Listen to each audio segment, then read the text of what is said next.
So இப்போ நம்ம வந்து மேக்கிங் வீடியோ பார்க்கலாம். ஆல்ரெடி நான் 2 வீடியோ போட்டிருக்கேன். பார்க்காதவங்க அதை செக் பண்ணிக்கோங்க. ஸோ இப்போ வந்து உங்களுக்கு எந்த கலர் மெழுகு வேணுமோ அந்த கலர் வாங்கிக்கோங்க. இந்த மாதிரி டபுள் பாயிலிங் பண்ணிக்கோங்க. பண்ணிட்டதுக்கு அப்புறமா அந்த பவுலை வந்து வச்சுக்கோங்க. உங்களுக்கு வந்து இது ஐஸ் ஃப்ரிட்ஜில் கொஞ்சம் வச்சு அதை எடுத்து வச்சுக்கோங்க. நான் தண்ணி வைக்கல, அதனால ஃப்ரீசர்ல இருந்து எடுத்தது அதுக்குள்ள தண்ணி ஊற்றி வச்சுக்கிட்டேன். ஸோ ஃபர்ஸ்ட் வந்து உங்க கையை அந்த மாதிரி தண்ணியில் டிப் பண்ணிட்டு, செகண்ட் வந்து நீங்க அந்த கலர் மெழுகு தண்ணியில் ஒரு டிப் பண்ணிட்டு, திருப்பியும் வந்து நீங்க ஒரு 2 டிப் மாற்றி மாற்றி டிப் பண்ணிக்கனா உங்க கையில் வந்து நீங்க அதை கெட்டியாகிறத பார்க்கலாம். ஸோ அந்த டைம்ல நீங்க என்ன பண்ணுங்கன்னா, திருப்பியும் டிப் பண்ணி கரெக்டாக அந்த எடுத்து இந்த மாதிரி 3 ஃபிங்கர் அந்த மாதிரி கரெக்டாக உங்க 3 ஃபிங்கரை வச்சு டிப் பண்ணி எடுத்து வச்சிங்கன்னா அது அழகாக வந்துடும். ஆக்சுவலாக இது என்னன்னா, ஃபர்ஸ்ட் நீங்க வந்து மெழுக மெல் பண்றீங்க பாத்தீங்களா? இப்போ நான் வந்து 2 மெழுகு வாங்கி மெல் பண்ணி வச்சிருக்கேன். ஃபர்ஸ்ட் மெல் பண்றப்போ அந்த மெழுகுல வந்து ஒரு 10 பூ கரெக்டா வரும் உங்களுக்கு. அதுக்கப்புறம் திருப்பியும் அது வந்து ஒரு 2 மினிட்ஸ்லேயே வந்து கெட்டியாக ஆரம்பிச்சிடும். ஏன்னா மெழுகோட தன்மையே அதுதானே. ஊத்துனதும் வந்து காத்து பட அது கெட்டியாயிட்டே வர ஆரம்பிச்சிடும். திருப்பி நீங்க மெல் பண்ண போறீங்களா பாத்தீங்களா? செகண்ட் டைம் மெல் பண்ணீங்கன்னா, ஃபர்ஸ்ட் மெல் பண்ணது வந்து ஒரு 2 மினிட்ஸ் இருக்குன்னா, செகண்ட் மெல் பண்ணது வந்து 1 மினிட். அந்த மாதிரி தேர்ட் டைம் மெல் பண்றப்போ சீக்கிரமா கெட்டியாக ஆரம்பிச்சிடும். அதனால வந்து நான் என்ன சொல்றேன்னா, நீங்க ஃபர்ஸ்டே வந்து நிறைய வாங்கி மெல் பண்ணி டக்குன்னு வந்து ஃபர்ஸ்ட் டைமே பண்ண ஆரம்பிச்சிருங்க. நான் என்னோட எக்ஸ்பீரியன்ஸ்ல சொல்றேன். ஃபர்ஸ்ட் டைம் பண்ணதுல என்னால 10 பூ பண்ண முடிஞ்சதுன்னா, செகண்ட் டைம் பண்றேன்னா என்னால 5 பூ, தேர்ட் டைம் பண்றப்போ என்னால 3 பூ. அதுக்குள்ள சீக்கிரமா கெட்டியாக ஆரம்பிச்சிருது. ஸோ இன்னொன்று வந்து மெழுகு வந்து நீங்க கலர் வந்து வாங்கிக்கோங்க. அதுதான் நானும் ரெக்கமெண்ட் பண்ணுவேன். யூடியூப்ல பார்த்ததுக்கு வந்து கிரையான்ஸ் காமிச்சாங்க. கலர்லெஸ்னா நீங்க கிரையான்ஸ் போட்டு கலர் பண்ணிக்கோங்க. ஆனா கிரையான்ஸ் போட்டா அந்த கிரையான்ஸ் எல்லாமே அடியில போய் தங்கிடுது.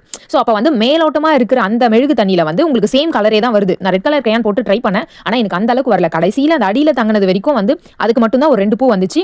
ஸோ நீங்க எனக்கு தெரிஞ்சு பெஸ்ட் நீங்க கலர் மெழுகே வாங்கி ட்ரை பண்ணுங்க. ஸோ இந்த மாதிரி தான் ஃபர்ஸ்ட் டைமே வாங்கி ஒரு 4-5 மெழுகு வாங்கி அந்த பவுல் ஃபுல்லா வந்து டக்குன்னு வச்சு ஃபர்ஸ்ட் டைம் செகண்ட் டைம்லாம் பண்ண அது கட்டியாக ஆரம்பிச்சிடும். ரொம்ப ரிஸ்கியான ஒரு விஷயம் தான். பட் இருந்தாலும் அவுட்லுக் வந்து செம்மையா வரும். நானும் அந்த மாதிரி பண்ணணும், ஒரு ஹோம் டெக்கர் மாதிரி வீட்டுக்கு பண்ணி வைக்கலாம் அப்படின்னு தான் நான் பண்ணேன். கை வந்து சுட ஆரம்பிக்கும். பட் நீங்க ஐஸ் தண்ணியில் வைக்கும்போது உங்களுக்கு தெரியாது. இருந்தாலும் அந்த பூவை பிடிச்சி அந்த ஸ்டெம்ல கொண்டு போய் வைப்பீங்க. ஒரு 2 மினிட்ஸ் வச்சு நிறுத்தணும். அதுக்கப்புறமே உங்களுக்கு ரிலீஸ் கையில இருந்து அந்த பூ ரிலீஸ் ஆகுறது தெரியும். நீங்க அப்படியே வச்சு அழுத்திட்டே இருக்கும்போது அந்த மெழுகு வந்து சூடு உங்க கையில பட்டு செம்ம பெயினா இருக்கும். அதை கொஞ்சம் கேர்ஃபுல்லா பாத்துக்கோங்க. ஏன்னா எனக்கு அப்படி செம்மையா துடிச்சே போயிட்டேன் நான். ஆக்சுவலா எனக்கு ரொம்ப வலி எடுக்க ஆரம்பிச்சிச்சு. ஆனா என்ன பண்றது, காத்து போக போக மெழுகும் கட்டியாக ஆரம்பிச்சிச்சு. ஸோ சூட்டோட தான் பண்ணாதான் நம்மளால ஏர்லியரா நிறைய பூ பண்ணவே முடியும். ஸோ அதனால அது கண்டிப்பா பெயினா தான் இருக்கும். அந்த பெயினா பண்ணாதான் பண்ண முடியும்.